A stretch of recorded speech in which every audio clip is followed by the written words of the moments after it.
오늘 하나님 말씀은 창세기 3장 1절에서 7절까지 말씀입니다. 제 성경은 2페이지입니다. 그런데 뱀은 여호와 하나님이 지으신 들짐승 중에 가장 간교하니라. 뱀이 여자에게 물어 이르되 하나님이 참으로 너에게 동산 모든 나무의 열매를 먹지 말라 하시더냐. 여자가 뱀에게 말하되 동산 나무의 열매를 우리가 먹을 수 있으나 동산 중앙에 있는 나무의 열매는 하나님의 말씀에 너희는 먹지도 말고 만지지도 말라 너희가 죽을까 하노라 하셨느니라. 뱀이 여자에게 이르되 너희가 결코 죽지 아니하리라. 너희가 그것을 먹는 날에는 너희 눈이 밝아져 하나님과 같이 되어 선악을 알 줄 하나님이 아심이니라. 여자가 그 나무를 본즉 먹음직도 하고 보암직도 하고 지혜롭게 할 만큼 탐스럽기도 한 나무인지라. 여자가 그 열매를 따먹고 자기와 함께 있는 남편에게도 주매 그도 먹은지라. 이에 그들의 눈이 밝아져 자기들이 벗은 줄을 알고 무화과나무 잎을 엮어 치마로 삼았더라. 아멘. 오늘 말씀의 제목은 유혹이라는 그러한 제목입니다. 템테이션, 유혹이죠. 위키백과에 유혹은 뭐냐? 유혹이라는 것은 꿰어서 정신을 혼미케 하거나 좋지 않는 길로 이끄는 것을 말한다. 유혹당한다 하는 것은 정신을 혼미케 하고 그리고 좋지 않는 길로 이끄는 것을 말한다. 로버트 그린이라는 사람이 유혹의 기술이라는 그러한 책을 적었습니다. 그런데 그 안에 보면은 24가지 유혹의 전략과 기술이 적혀 있는데 그 첫 번째가 뭐냐면 올바른 대상을 선정하라. 유혹에 떨어질 수 있는 사람을 먼저 선정해야 된다. 그리고 두 번째가 상대가 안심하도록 우회적으로 접근하라. 그리고 여섯 번째가 암시의 기술을 터득하라. 그리고 여덟 번째 보니까 금지된 욕망을 일깨워 유혹하라. 그리고 열 번째가 상상력을 자극하는 유혹의 언어를 구사하라. 그리고 18번째가 터부를 깨트리는 자유를 맛보게 하라. 그리고 23번째가 마지막 최후의 일격을 가하라. 제가 이걸 읽으면서 느끼는 게 뭐냐면은 어디서 많이 들었는 것 같아요. 바로 오늘 읽은 성경에 나오는 창세기의 사단이 했던 게 똑같은 이야기예요. 이 창세기에 사단이 아담과 하와를 유혹한 것과 마찬가지로 오늘날도 똑같이 유혹하고 있는 것이에요. 그러면서 아담과 하와에게 어떻게 유혹을 했냐면 첫 번째가 말씀에 대한 시험입니다. 말씀에 대한 시험. 창세기 3장 1절에 보면 그런데 뱀은 여호와 하나님이 지으신 들짐승 중에 가장 간교하니라. 뱀이 여자에게 물어 이르되 하나님이 참으로 너에게 동산 모든 나무의 열매를 먹지 말라 하시더냐. 마귀는 하나님께서 어떤 과일을 먹지 말라고 했는지 그 사실을 알고 접근을 했습니다. 지금 마귀가 시험하는 것이 무엇입니까? 욥과 같은 외적인 환난이 아닌 것이에요. 내면적인 시험입니다. 그것은 바로 하나님 말씀에 대해서 불신하게 만드는 것이에요. 하나님께서는 동산의 모든 나무의 열매는 다 먹을 수 있지만 선악을 아는 나무의 열매를 먹게 되면 정령 죽으리라 했어요. 그런데 마귀는 지금 동산의 모든 열매를 먹지 말라고 하시더냐? 하나님은 그렇게 말하신 적이 없는 것이에요. 그러면서 하나님을 불신하는 말을 섞는 것이에요. 마귀는 하나님과 우리 사이에 조금만 사이가 있다 한다 하더라도 그 틈을 노리고 들어오는 것이에요. 우리가 하나님과 멀리 있는 것을 하나님이 제일 먼저 알고 두 번째는 마귀가 아는 것이에요. 그리고 마귀는 절대로 그 틈을 놓치지를 않고 물고 늘어지는 것이에요. 혹시 예배보다 말씀 읽는 것보다 다른 일에 더 몰두하는 거 있습니까? 사탄이 알고 있어요. 그리고 다시 회개해서 돌아오는 길은 너무나도 힘듭니다. 제가 성도님 늘 말씀드린 대로 항상 우리 믿음을 위해서 예배 중심, 그리고 성경을 읽으시고, 그리고 시간을 정하고 기도하시고, 그리고 큐티 하시고, 가정 예배 드리시고, 이렇게 계속적으로 이야기하는 것이 뭐냐면 이런 식으로 해서 우리는 본성이 죄 가운데 있기 때문에 세상과 너무나 가깝습니다. 우리가 믿음으로 사는 것은 내 자신을 쳐서 복종하지 않으면 믿음으로 못 돌아요. 왜냐하면 우리는 죄성을 가지고 있기 때문에 세상이 훨씬 더 가까워요. 그러니까 이것은 우리가 끊임없이 우리 자신들을 쳐서 복종할 수가 있어야 되는 것이에요. 그렇지 않게 되면 자기도 모르는 사이에 어느 순간에 세상 쪽으로 빠지게 되어 있는 것이에요.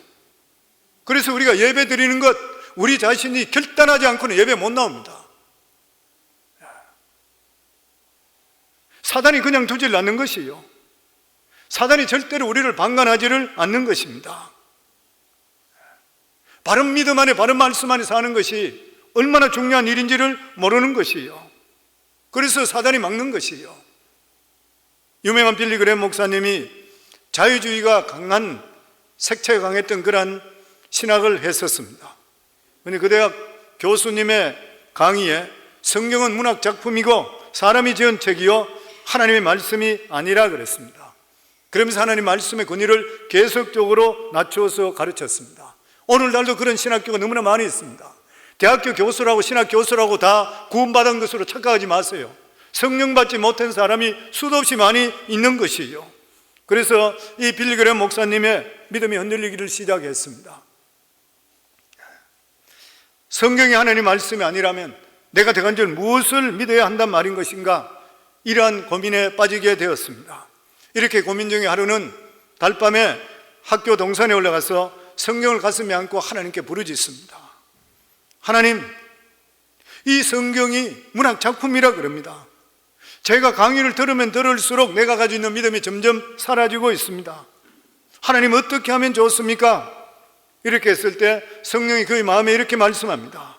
너는 두말 말고 창세기부터 계시록까지 모든 말씀을 하나님 말씀으로 받아들이고 결단을 내라. 그리고 흔들리지 말라. 그리고 단호하게 결단하라. 그때 빌리그램 목사님이 성령님 이제부터는 무슨 일이 있어도 흔들리지 않겠습니다. 이렇게 결단하고 나서 그는 평생 동안 단 한 번도 말씀으로 흔들리지를 않고 빌리그램 목사님께 말씀하신 것이 성도들이 일주일 하루에 15분씩만 성경을 읽는다 하더라도 절대로 흔들리지를 않는다고 하는 것이에요. 사단이 주는 시험의 가장 큰 시험이 뭐냐면 하나님 말씀에 대한 의심입니다. 그러나 하나님은 믿음의 대상이지 절대 시험의 대상이 아닌 것이요. 왜 하나님을 시험하지 말아야 되는 것이요? 하나님을 시험한다는 것은 하나님의 진실성을 의심하는 것이요. 하나님의 진실성을 의심하기 때문에 시험하지 말라 그래요. 하나님의 진실성을 의심한다 말은 뭐냐면 하나님을 거짓말장이로 만드는 것이요. 하나님을 시험하는 것만큼 위험한 일은 없는 것입니다. 그래서 시편 33편 4절에 보면 여호와의 말씀은 정직하며 그 행사는 다 진실하시도다. 하나님을 실제로 만나면은 믿지 말라, 약하라 할 필요도 없어요, 사실은. 근데 수많은 사람들이 교회 다니는데도 불구하고 살아계신 실제 하나님을 만나지 못한 사람이 뜻밖에 너무나 많이 있는 거예요. 하나님을 만나는 순간, 성령의 우리에 타치하는 순간에는 창세기부터 계시록에 있는 말씀이 다 믿어지게 되어 있습니다. 인간의 생각을 하니까 안 믿어지는 거예요.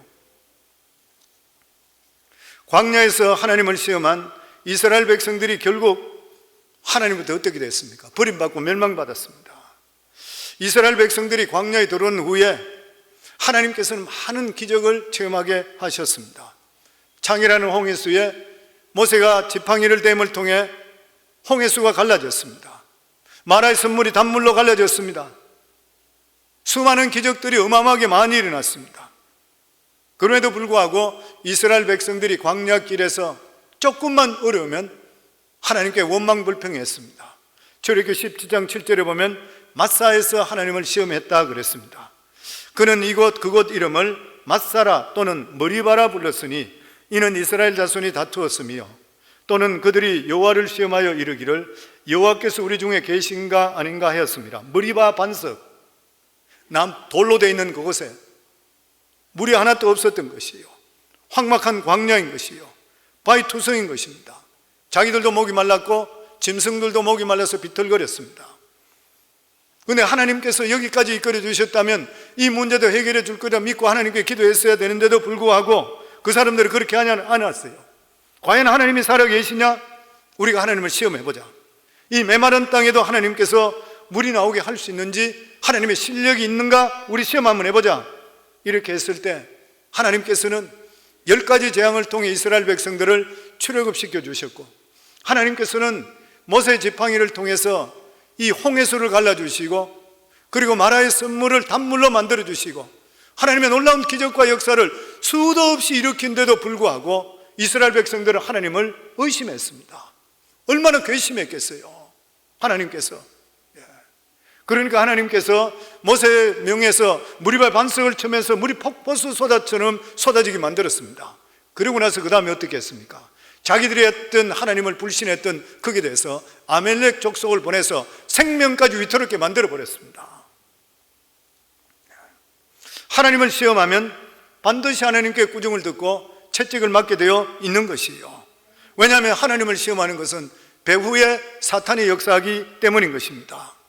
예수님께서도 40주야를 금식한 후에 마귀의 시험을 당했습니다. 내가 만일 하나님의 아들이거든 명하여 이 돌을 떡덩이가 되게 하라. 네가 만일 하나님의 아들이거든 뛰어내려라 기록되었으되 저를 위하여 그 사자를 명하사 저의 손으로 너를 받들어 돌에 부딪히지 않게 되리라. 마귀가 천하만국을 보여주고 이것은 내가 받은 것인데 네가 엎드리게 되면, 경배하면 이거 모든 것을 네게 줄 것이라. 그랬을 때 예수님께서는 다시 하나님의 말씀으로 사람이 떡으로만 살 것이 아니요 하나님의 입에서 나오는 말씀으로 살 것이라. 주 너희 하나님을 시험하지 말라. 사탄아 물러가라. 기록되었으되 주 하나님께 경배하고 다만 그만 섬기라 하였느니라. 그랬을 때 마귀는 떠나가게 되고 천사가 수정 들었다 했습니다. 예수님을 시험했던 이 사탄은 오늘도 현실에 성도들을 시험하고 있는 것입니다.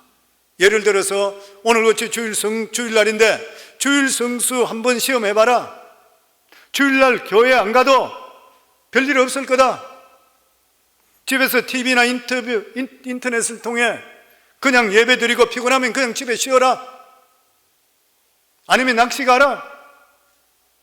아니면 골프 쳐라. 주일 성수 안 하더라도 잘만 살더라. 그런데 성경이 어떻게 말씀하고 있습니까? 이사야서 56장 2절에 보면 안식일을 지켜 더럽히지 아니하며 그의 손을 금하여 모든 악을 행하지 아니하여야 하나니 이와 같이 하는 사람, 이와 같이 굳게 잡는 사람은 복이 있느니라. 오늘도 예배당에 나오신 모든 성도님들 복이 있는 줄을 믿습니다. 집에서 적당히 가정재단을 그냥 쌓고 주일을 그냥 지내자. 하나님을 시험해 보는 것이에요. 그러면 반드시 신앙을 잃어버리게 되고 큰 어려움을 당하게 되는 것이에요. 어떤 사람들은 11조를 시험해 봅니다. 11조도 안 내도 잘 사는데 우리가 꼭 11조 낼 이유가 어디 있는 것인가? 그런데 성론이 11조는 반드시 물질적인 관계만 문제되는 것이 아니라 하나님의 주권을 인정하는 것입니다. 11조는 대표성의 원리로 보셔야 된다고 늘 말씀드리죠. 모든 물질의 주인은 하나님이십니다. 우리의 생명의 주인도 하나님이시에요.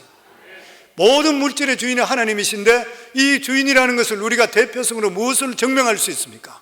성경에 그것이 너희 모든 가지고 있는 수입의 10분의 1은 내 것이라 그랬어요. 마치 이것은 선악과와 같이 모든 것을 너희가 마음껏 누릴 수 있지만 하나님의 주권을 인정하는 선악과를 먹지 말라, 똑같은 것이요. 물질 중에 10분의 1은 하나님께 속했다는 주권을 인정하는 것이요.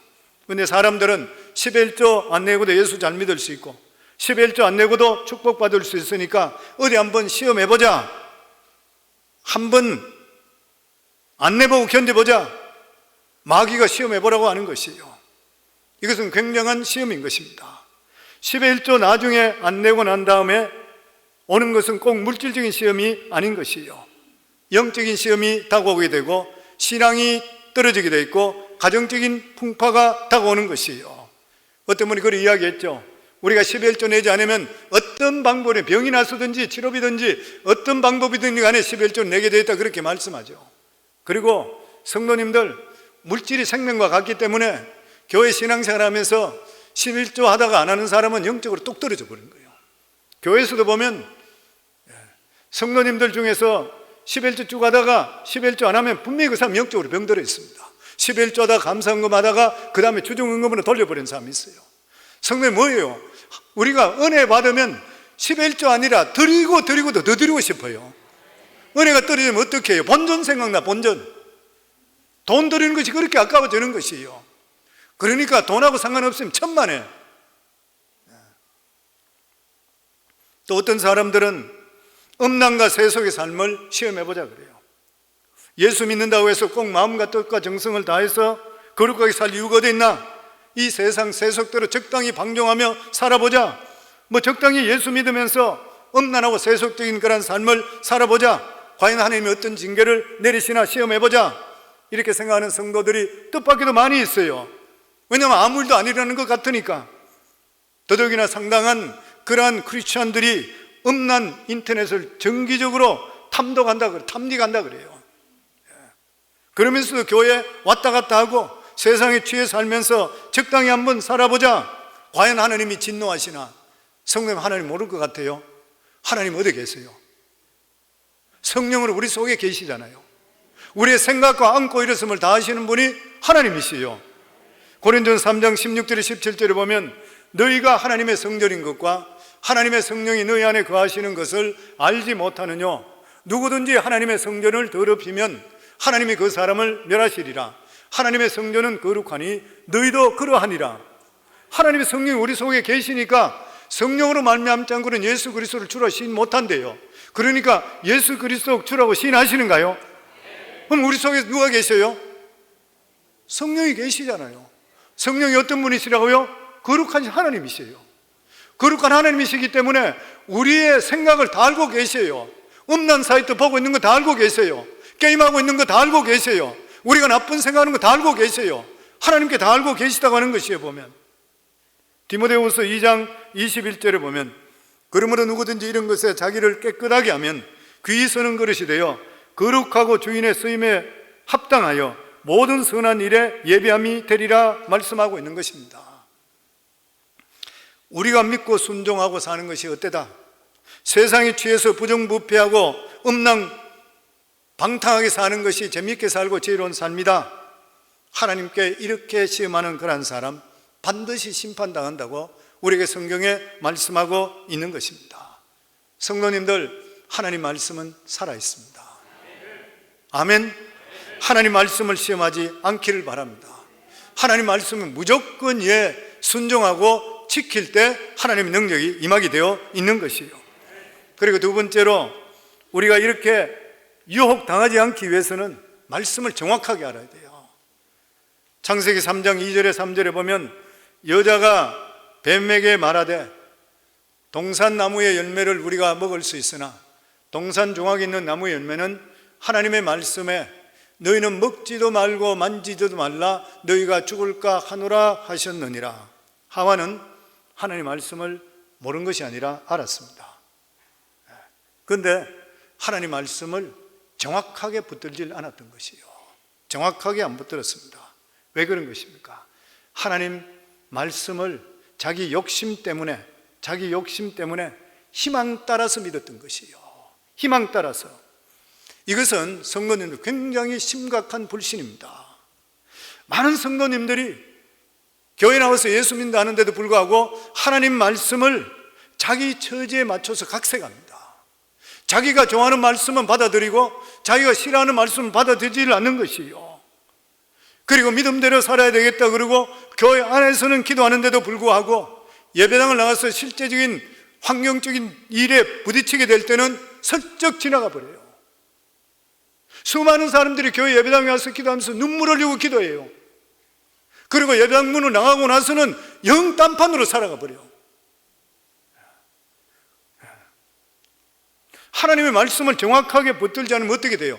믿음에 확신이 없습니다. 하나님 말씀은 1.1도 변함이 없잖아요. 보면 우리가 믿는다 하는 것은 하나님 말씀에 생명을 걸 수가 있어야 돼요.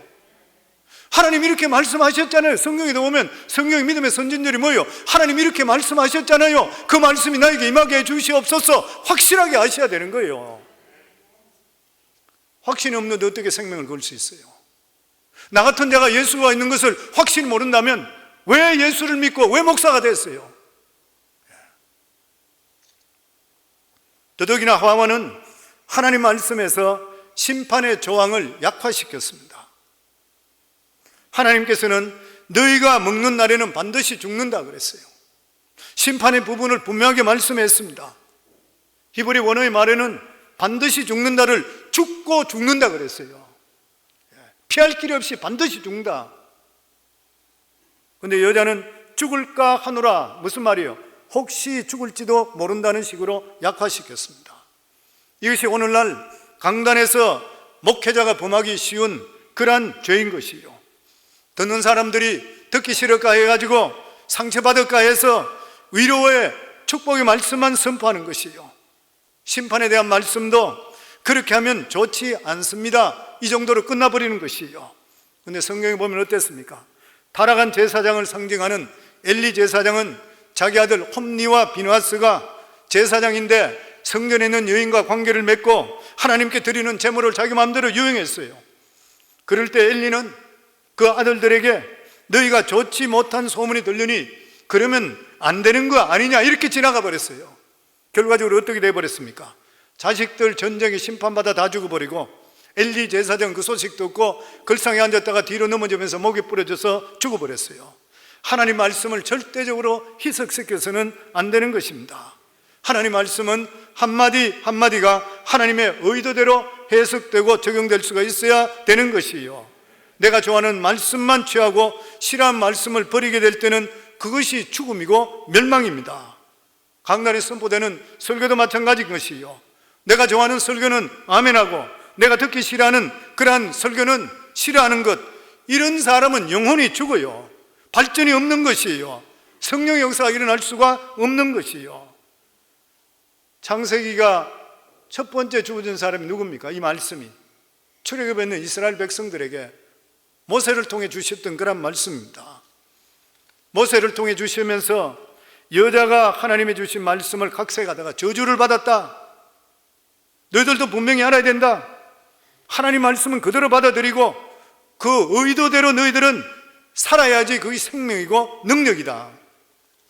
오늘날도 성도들이 고통받는 많은 이유 중에 하나가 뭐냐면은 철저하게 하나님 말씀으로 헌신하지 않는 거예요. 순종하지 않는 것이에요. 철저하게 헌신하지 않으면은 반드시 사탄이 틈탑니다. 틈새로 밀고 들어오는 것이에요. 그리고 그 결과적으로 고통과 어려움이 되어 있는 것이에요. 이미 구원받은 하나님의 자녀들에게 필요한 것은 다른 것이 아니라 확실한 말씀에 대한 헌신과 실천인 것이요.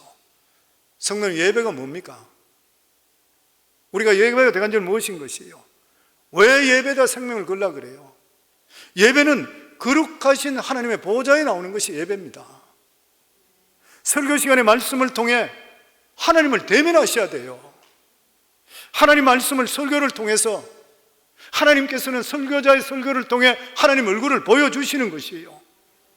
정말 은혜 받았다는 것이 무엇입니까? 내가 위로받았다는 것이에요? 아니에요. 그 전에 설교 듣고 나서 주여 내가 어찌할꼬, 이게 나와야 돼요.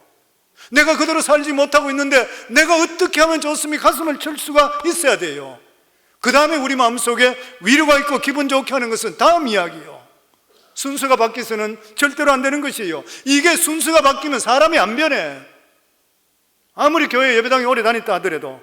왜냐하면 취사 선택해버리니까. 많은 사람들이 믿지 않는 것이 아닌 것이에요. 믿기는 믿는 것이에요. 근데 정확하게 믿지를 않는 것입니다.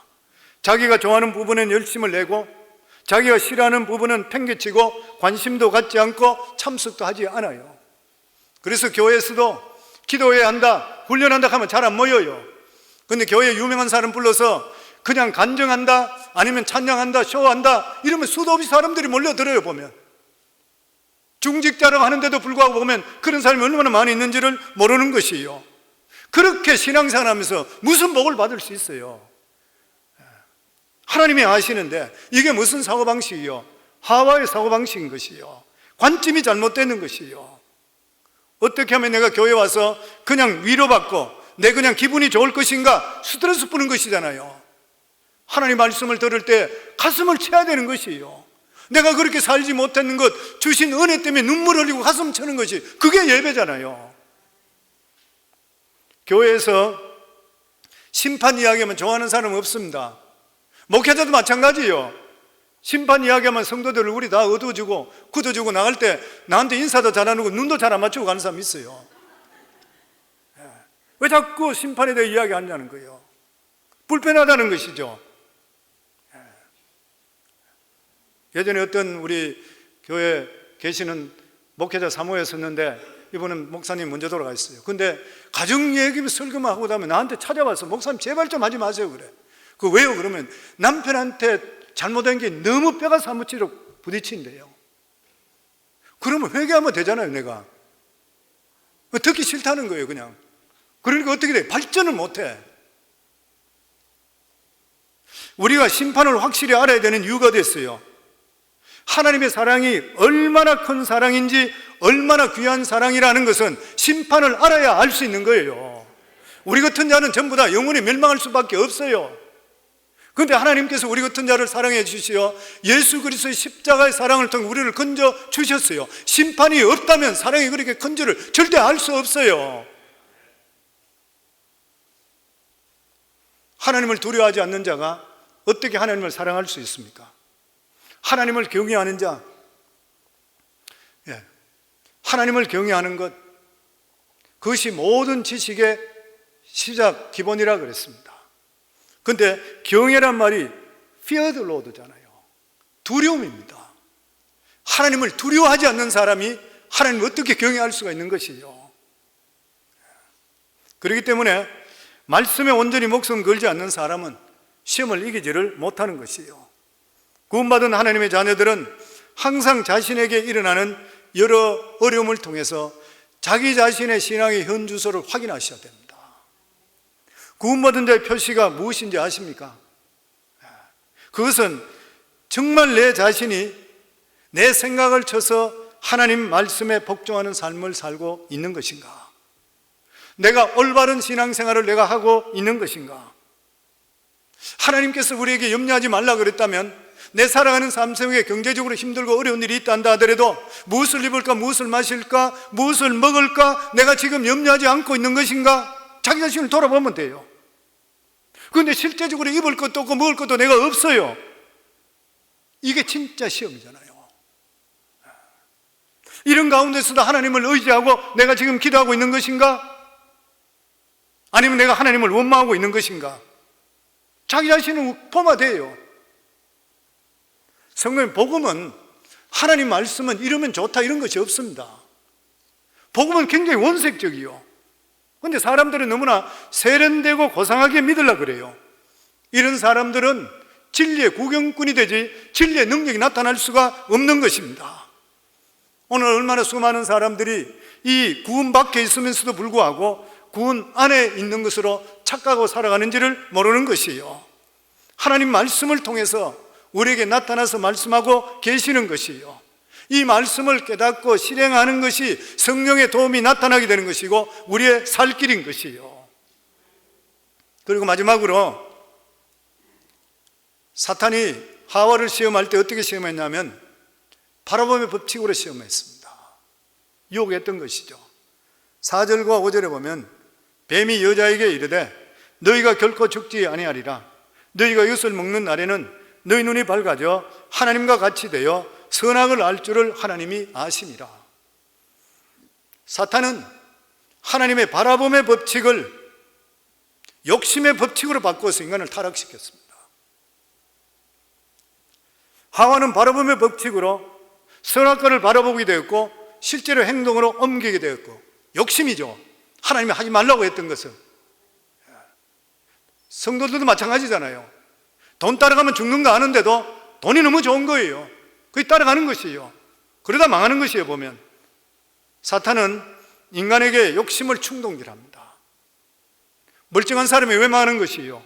욕심 때문이에요. 저는 목회하면서도 많이 보고, 저는 비즈니스 컨설팅 했던 사람이기 때문에 수많은 사람들 많이 봤어요. 욕심 때문에 다 망해요. 멀쩡했던 사람들이 보면 누가 하는 것이에요? 사탄이 욕심을 주는 것이죠. 사탄은 이러한 욕심을 이용해서 하나님께 정면으로 도전합니다. 하나님을 믿는다고 하는데도 불구하고 말씀대로 살지 못하는 이유가 어디 있습니까? 욕심이고 교만 때문인 것이죠.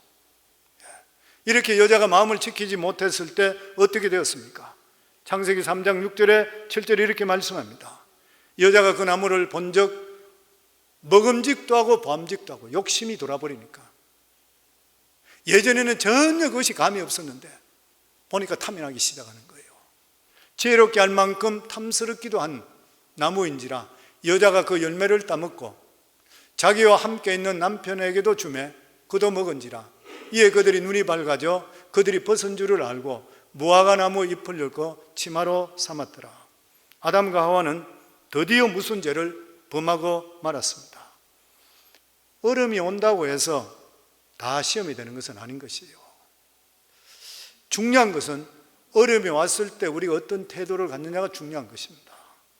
어려움을 때 하나님께서 내가 무슨 뜻으로 이러한 어려움을 주실 수 있을까 생각하며 자기 자신을 돌아보고 겸비하게 된다면 이 사람은 어려움이 반드시 축복으로 바뀌게 되어 있습니다.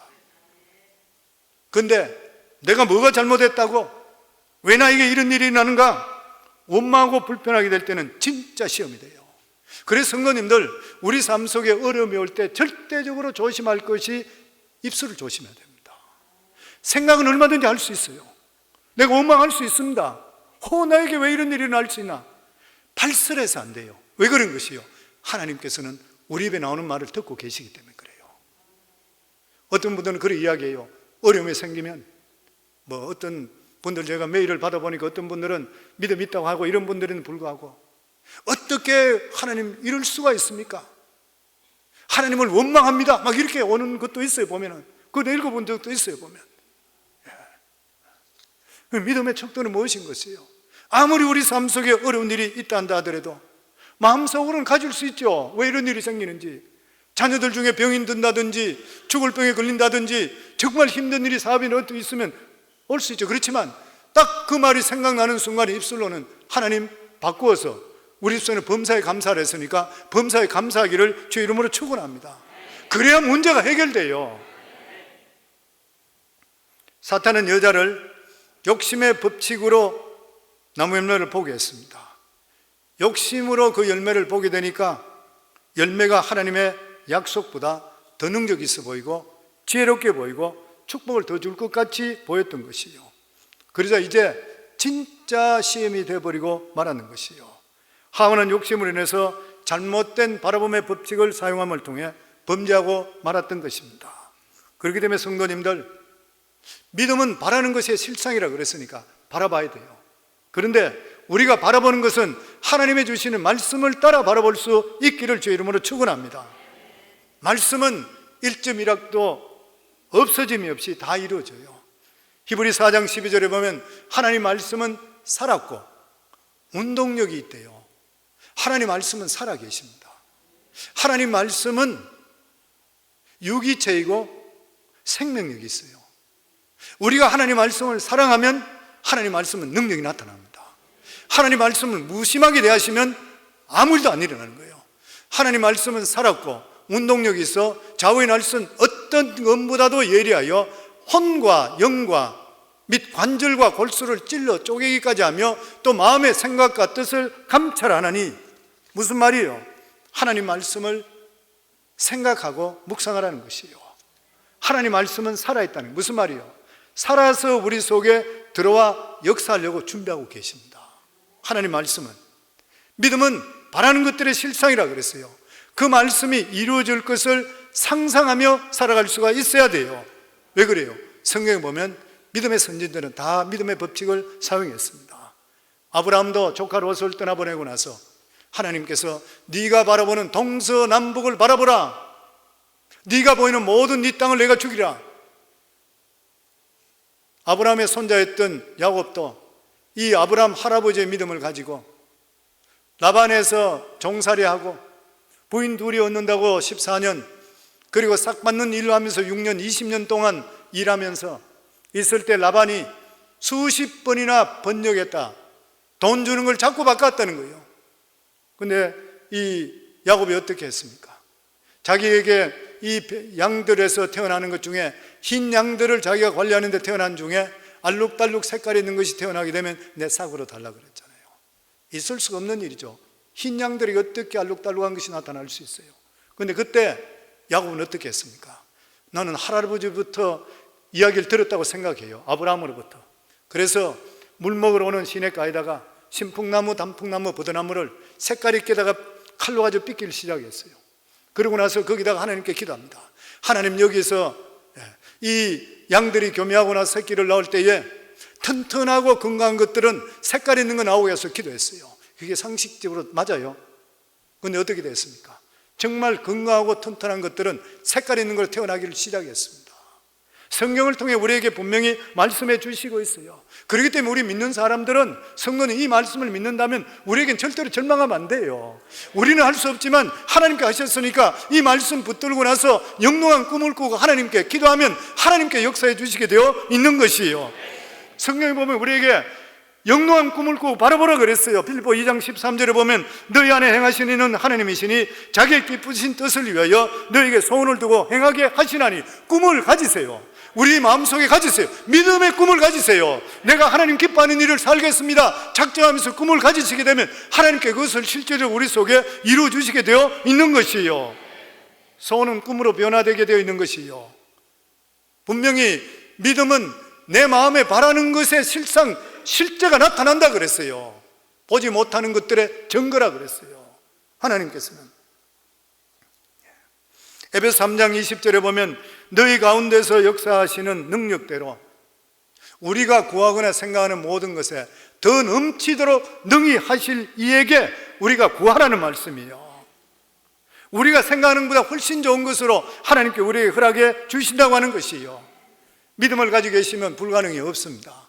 환경은 아니라 하더라도 믿음을 가지고 계시고 하나님께 하시면 이루어진다고, 하나님 뜻에 보시기에 합당하시다면 반드시 이루어 주셔요. 윌리엄 딕슨이라는 여인이 있었습니다. 남편과 함께 대만의 선교를 결정하고 미국을 떠났습니다. 그리고 이 부분은 대만에서 대만 정부의 사회사업 관리인과 선교에 대해서 의논했습니다. 그러자 이 담당자는 이들의 말이 다 듣기도 전에 하는 말이 과거 선교단체 모두 다 실패했습니다. 그런 예를 들면서 무조건 대만에서는 안 된다는 거예요. 대만에서는 기독교 복음을 증거해도 안 받아줍니다. 실패합니다. 미국으로 돌아가세요. 당신이 여기서 기독교를 증거하는 것은 불가능한 일입니다. 우리 대만 사람들은 종교가 따로 있기 때문에 여기 선교할 필요가 없습니다. 불가능하니까 돌아가세요. 그러자 윌리엄 딕슨 부인은 그 자리에 벌떡 일어나서 창가로 가서 창문을 열면서 밖에 있는 바다를 손가락하면서 이렇게 가르쳤습니다. 저기 바다가 보이지요? 대만 사람들을 도와주고 예수 그리스도를 전할 수 있는 방법은 얼마든지 있습니다. 마치 저 바닷물을 양동이로 퍼내는 것 같이 어렵고 힘들고 불가능해 보이지만 하나님이 함께 하시면 절대로 불가능하지 않습니다. 우리는 양동이로 저 바닷물을 떠내는 심정으로 우리는 복음을 전할 것입니다. 그랬을 때 그 남편이 곁에서 듣고 있다가 같이 벌떡 일어나면 여보, 우리 빨리 나갑시다. 여기 시간 웨이스트 할 필요 없습니다. 나가서 바로 예수 그리스도를 증거합시다. 하나님이 주시는 믿음과 꿈을 가지고 그들은 복음을 증거하기 시작했습니다. 아무리 해도 안 된다고 했던 이 대만의 복음 정부의 증거에 꿈을 가지고 대만에서 이분들이 부부가 무려 50년이 넘게 선교 사역을 하며 학교와 병원, 교회를 얼마나 지었나? 5,000개 이상을 지었어요. 안 되는 것이 어디 있어요? 하나님께 함께 하시면 능치 못함이 없어요. 아무리 환경적으로, 그리고 내 자신을 볼 때 안 된다 하더라도 내가 하나님의 주시는 믿음을 가지고 이 일을 통해 하나님의 기쁨이 될 수 있다 그러면은 하나님께서 이루어 주시는 거예요. 믿고 꿈꾼 대로 하나님께서 이루어 주시는 것이요. 사랑하는 성도님들, 영롱한 꿈을 꿀 수 있기를 주 이름으로 축원합니다. 우리가 뭘 할 수 있어요? 우리는 능력이 없어요. 그렇지만 능치 못하심이 없으신 하나님의 능력을 덧입을 때에 우리가 영롱한 꿈을 가질 때 하나님께서 우리 꿈을 이루어 주시게 되어 있는 것이에요. 환경이 체력같이 어둡습니까? 하나님 말씀에 의탁해서 도전할 길을 주의 이름으로 축원합니다. 우리가 잘 알고 있었어요. 베드로도 환경적으로는 망했던 사람이요, 그물 던져서 고기 한 마리 잡지 못해서 그물을 깃고 있던 그런 사람이요, 뱅크랩스에 있는 사람인데도 불구하고 예수님께 주시는 말씀을 들고 그 말씀 붙드니까 은혜가 충만하니까 말씀에 의지해서 그물을 던지게 될 때에 인생 최고 대박이 일어나는 거예요. 그렇기 때문에 성도님들 설교할 때 말씀 들으시고 성경 읽을 때 말씀 보실 때 내 마음에 부딪히는 말씀이 있으면 메모하셔가지고 집중적으로 기도하세요. 하나님의 역사는 임하게 되어 있는 것이에요. 그리고 꿈꾸는 것을 우리가 믿고 입술로서 고백하셔야 됩니다. 눈에는 아무 증거 안 보이고 손에는 잡히는 거 없고 귀에 들키는 거 없다 한다 하더라도 우리들은 항상 긍정적이고 적극적이고 창조적으로 말해야 되는 것이에요. 할 수 있게 되는 무슨 말이냐? 믿는 자에게 능치 못함이 없느니라. 못한다 하면 안 되는 것이에요. 보면은 나는 될 수 있다, 나는 된다 하면 된다. 왜냐하면 우리 자신을 믿는 것이 아니고 주님을 믿기 때문인 것이에요. 오늘은 주의 만찬을 나누는 그런 날입니다. 예수님이 십자가의 죽으심을 기념하는 그런 날입니다. 그런데 십자가의 사건도 바라보며 법칙입니다. 민수기에 보면 이스라엘 백성들이 광야에 들어가서 어렵고 힘들게 되니까 하나님께 원망하고 불평했습니다. 그랬을 때 하나님께서 그 광야에서 불뱀을 내보냈습니다.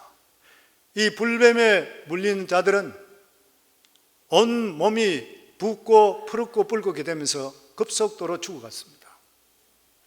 그랬을 때 이스라엘 백성들이 깜짝 놀라서 모세에게 다시 와서 당신의 하나님께 기도해서 우리 제발 살려주시고 용서해달라 그랬습니다. 그랬을 때 하나님께서 모세를 통해 주신 말씀이 민수기에 나옵니다. 여호와께서 모세에게 이르시되 불뱀을 만들어 장대 위에 매달아라. 물린 자마다 그것을 보면 살리라. 모세가 놋뱀을 만들어 장대 위에 다니 뱀에 물린 자가 놋뱀을 쳐다본 즉 모두 살리라.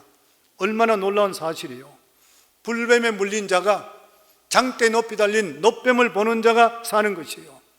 어떤 사람은 그 이야기할 때 무슨 미신 같은 소리 하냐, 무슨 말도 되지 않은 소리 하냐, 불뱀에 걸려서 온몸이 지금 푸르고 붉었고 숨이 답다고 죽어가는데 놋뱀 본다고 우리가 살아나냐 했는 사람 다 죽었습니다.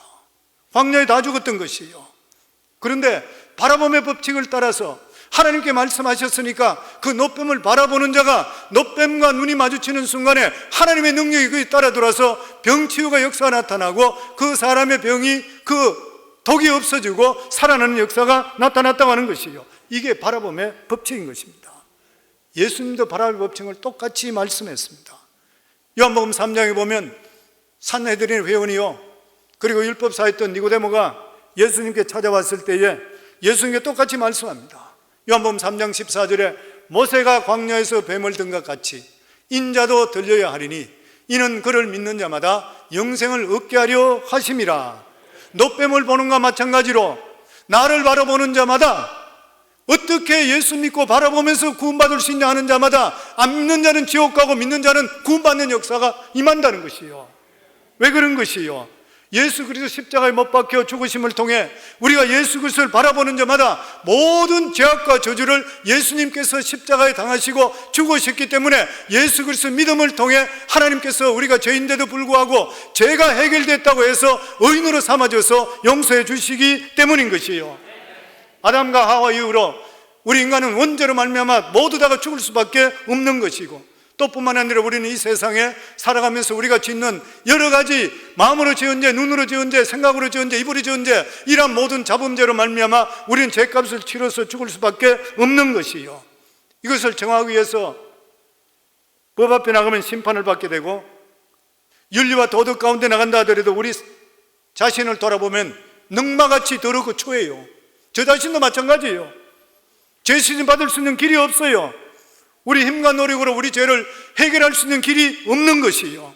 그런데 예수님께서는 우리 보고 율법을 지키라, 너희가 정결하라 깨끗하라 이런 말씀했어요. 안 했습니다.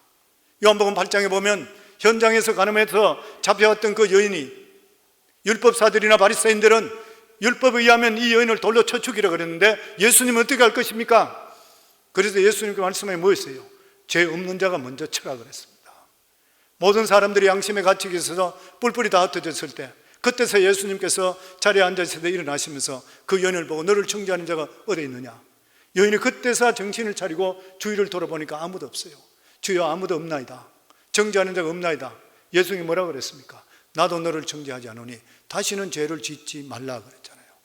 그러면 예수님께서 이 여인을 율법을 어기도 되는가요? 아니잖아요.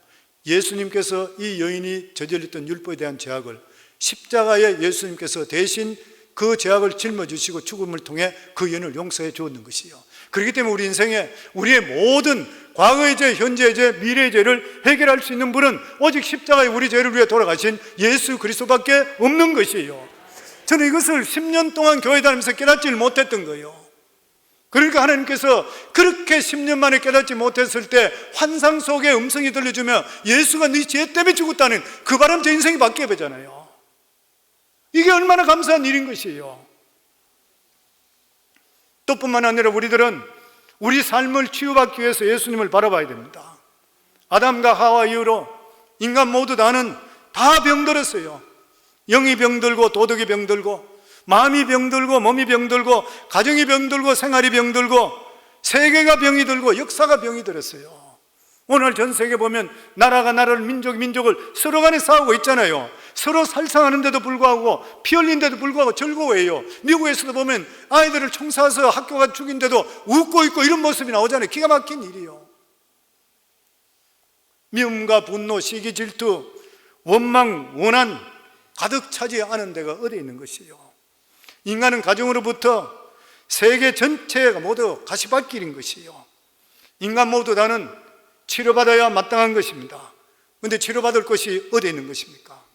인간이 발견한 정치든지 철학이나 과학이나 윤리나 도덕으로 치료받을 수가 있나요? 만약 그것이 치료받을 수 있다면 세상이 변하면 나라는 더 좋아져야 되는 것이에요. 그런데 다 병들어 있어요. 누가 우리를 치유해 줄 수 있어요? 우리를 치유해 줄 수 있는 유일한 길은 우리를 만드신 여호와 하나님 바로 예수 그리스도밖에 없는 것이에요. 예수님 속에는 무질서가 병든 것이 하나도 없어요. 혈루병 걸렸던 여인이 예수님의 옷자락만 잡게 될 때에 손만 댄데도 불구하고 예수 그리스도 안에서 모든 무질서가 질서로 흑암이 광명으로 변화되는 이러한 역사가 임하게 되었던 것이에요. 예수님 근처만 간다 하더라도 우리 삶에 하나님의 놀라운 역사는 임하게 되어 있는 것입니다. 성경에 보면 나는 여호와 라파 치료하는 하나님이시라 그랬어요. 그래서 예수님 만난 자마다 백부장의 종이 있는 중풍 병자도 말씀으로 치유됐지요. 회당장 야이로의 딸도 죽었다가 다시 살아났지요. 나인성 과부의 아들도 예수님께 치료해 주셨지요. 디모의 아들 바디메오도 소경이 눈을 뜨게 되는 그런 역사가 나타나게 되었던 것이요. 우리들도 병들었을 때 예수 그리스도를 바라보면 예수 그리스도의 치료의 강수가 우리 속에 넘쳐 흘러내릴 것을 믿습니다. 영적인 병, 마음의 병, 도덕적인 병, 가정의 병도 마찬가지예요. 지금도 저는 기억하고 있는 것이 예전에 우리 회계사무소 클라이언트 중에 DC에서 델리를 하는 분이 있었습니다. 이번에 이화 여전을 나오고 남편은 서울대학을 나오고 엘리트 중에 엘리트들이었어요. 그런데 이 남편이 아이들이 2살, 3살 이래 됐을 때 아이가 둘인데 바람을 피웠어요. 그래서 이 부인이 견디질 못하는 거예요. 남편이 그렇게 잘못했다고 빌고 하는데도 불구하고 남편하고 그냥 단칼에 그냥 이혼해 버렸습니다. 그리고 20년이라는 세월이 흘렀어요. 20년의 세월을 델리하면서 애들 키우면서 자기 마음속에는 막 남편을 그렇게 저주하며 살았는 거예요. 이 남편 때문에 이 남편을 잘못 만나서 내가 아이들 키우면서 이렇게까지 내가 고생한다 그러면서 그 마음속에 미움과 저주가 넘치게 되니까 자기 몸을 치기 시작했는 거예요. 심한 당뇨병부터 해서 온갖 합병증이 다 돌았어요. 나중에 이분이 예수 그리스도를 영접합니다. 우리가 전도하고 예수 그리스도 영접하고 그런데도 불구하고 이분이 나중에 결국 그 몸에 병이 심해서 죽게 돼서 제가 장례식까지 우리 교회에서 치렀어요. 근데 이분이 죽기 전에 무슨 말 했는지 아십니까? 이분이 그렇게 이야기했어요. 목사님, 내가 예수를 일찍 알았더라면 내 남편 용서했을 것인데, 내가 이렇게 저주하며 살지 않았을 것인데, 내 몸이 이렇게 망가지지 않았을 것인데, 그때 내 남편이 그렇게까지 나한테 용서를 빌었는데 내가 그것을 참지를 못해서 내가 그 남편과 이혼하고 나서 애들 둘이 다니고 나서 내가 이렇게 철저하게 고생하며 두고두고 내 남편을 이를 갈며 살았더니만 결국 내가 이렇게 망하고 내가 죽는다는 거예요. 내가 예수를 일찍 알았더라면 내가 왜 내 남편 용서하지 못하겠어요? 성도님, 우리가 예수 그리스도를 확실하게 알게 될 때는 가정도 회복될 뿐만 아니라 자녀도 회복되고 부부도 회복되게 되어 있는 것이에요. 그러게 예수 그리스도가 모든 우리 삶 속의 문제를 다 해결하게 되어 있는 것이에요. 환난 당했을 때도 우리는 예수 그리스도 바라봐야 됩니다. 갈릴리 호수에 풍파가 칠 때 예수님은 잠자고 계셨어요. 파도가 치고 바람이 불어서 배가 뒤집어질 것 같으니까 그때서 제자들이 예수님을 깨웠습니다. 그래서 예수님께서 바람과 파도를 꾸짖을 때 바람과 파도가 잔잔했어요. 그리고 제자들이 이야기가 태간줄 이분이 누시길래, 제자들 함께 있어도 예수님이 이것을 보면 깜짝 놀랐어요. 태간줄 예수님이 누구시기에 삼라만상이 다 예수님 말씀에 순종하는 거. 왜 그래요? 예수님은 창조주 하나님이세요. 모든 걸 만드신 것이기 때문에 모든 게 다 듣게 돼 있어요. 그렇기 때문에 우리가 살아가는 삶의 환경 속에 어떤 어려움이 있다 하더라도 예수님께 다 고백할 수 있기를 주의 이름으로 축원합니다. 예수님은 없는 것을 있게 하시는 창조자 하나님이에요. 더더욱이나 우리가 이 세상을 떠날 때 무엇을 바라보겠습니까? 이 세상 떠날 때 재물을 바라보겠어요? 권력을 바라보겠어요? 명예를 바라보겠어요? 다 없어지는 것이에요. 그게 우리를 건질 수 있어요? 못 건져요. 아무것도 아닌 것이에요. 보면 마지막 순간이 오게 될 때에 내가 지금까지 세상 것들 붙들었다고 생각했는데 몸부림치면서 내가 붙들었는데 돌아보니까 아무것도 아닌 것이에요. 그때 어떻게 돼요? 내가 잘못 살았구나, 가슴을 치면서 후회하게 되어 있는 것이에요. 그러나 예수 그리스도를 믿는 자, 하나님을 의지하는 자, 이 하늘과 땅과 이 모든 세상을 만드신 주님을 바라보게 될 때 예수님께 오늘도 이렇게 말씀합니다. 요한복음 1장 11장 25절부터 보면 예수께서 이르시되 나는 부활이요 생명이니 나를 믿는 자는 죽어도 살겠고 무릇 살아서 나를 믿는 자는 영원히 죽지 아니하리니. 요한복음 14장 1절로부터 너희는 마음에 근심하지 말라. 하나님 믿으니 또 나를 믿어라. 내 아버지 집에 거할 곳이 많도다. 그렇지 않으면 너에게 일렀으리라. 너희는 내가 너희를 위하여 거처를 예배하러 가노니 가서 너희를 위하여 거처를 예배하면 내가 다시 와서 너희를 내게로 영접하여 나 있는 곳에 너희도 있게 하리라. 죽음의 직전에 갔을 때 이보다 확실한 말씀을 우리에게 위로가 주는 것이 있겠습니까? 우리 교회 장로님 한 분 중에서도 오늘 내일 하시는 분이 계세요. 저도 이 끝나고 나면 병원에 제가 신방 가야 돼요. 근데 그분이 믿음 안에 잘 계셨어요. 목자도 하시고 너무 귀한 분이에요. 근데 그분에게도 똑같은 말씀을 줘야 돼요. 우리가 마지막 순간에 갈 때에, 그럴 때 우리 마음속에 가장 위로를 주고 평화를 주고 확신을 주는 것이 예수 그리스도의 하나님의 복음밖에 더 있을 수 있겠습니까? 우리가 이렇게 예수 그리스도를 바라보고 예수 그리스도의 접붙임을 받은 우리들은 우리 모두 다도 사도 바울같이 고백할 수 있어야 되는 것이요. 고린도서 15장 55절부터 보면 사망아 너의 승리가 어디 있느냐? 사망아 네가 쏘는 것이 어디 있느냐? 사망이 쏘는 것은 죄요 죄의 권능은 율법이라. 우리 주 예수 그리스도로 말미암아 이 모든 사망에 대한 것이 예수 그리스도로 말미암아 십자가에 못 박혀 죽으신 거 우리가 믿음을 통해 우리가 승리를 주는 것을 하나님께 감사하노라. 우리가 고백할 수가 있어야 되는 것이에요. 보면 그렇기 때문에 우리 삶 속에 어떤 문제 속에서도 예수 그리스도를 바라보는 이러한 바라보는 법칙을 통해 하나님이 주시는 이러한 능력이 우리 속에 들어올 수 있기를 주의 이름으로 축원합니다. 하와는 잘못된 바라봄을 통해서 자신도 죽고 남편도 죽고 인류 모두가 죄 가운데 태어나겠지만 예수 그리스도를 바라보는 자는 죄 용서함을 받고 환난에서 해결되고 영원한 천국을 소유하게 되었는 것이에요. 사랑하는 성도님들, 욕심 바라보지 마시고 오직 살아계시고 역사하시는 예수 그리스도 바라봄을 통해 하나님의 능력을 체험하며 승리할 수 있기를 주의 이름으로 축원합니다.